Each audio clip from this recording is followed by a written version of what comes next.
So shoutout sa inyo, kamusta kayo? May payo lang ako para sa mga kagaya kung may malaking pangarap, no? Mas lakihan nyo yung galaw nyo, mas lakihan nyo yung kasipagan nyo, no? Mas lakihan natin yung pasensya natin sa lahat ng mga bagay, yung mga problemang dumadating sa atin.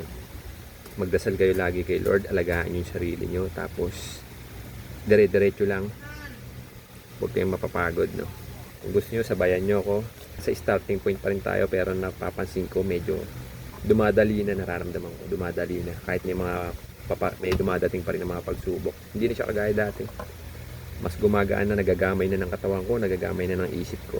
Pero patuloy pa rin na nag-a-adjust yung katawan natin, tsaka isip natin sa mga bagay-bagay. Time management, medyo nag-a-adjust pa yung katawan natin. Pati sa self-improvement, no? Basta tuloy-tuloy lang. Yun lang payo ko, no? Malaking pangarap, malaking galaw, malaking kasipagan, tsaka malaking kaisipan ang kailangan natin. Kumbaga malawak na pangunawa para mas matuto tayo, no? So ayun lang. Salamat. Kita-kita ulit tayo sa susunod nating mga vlog.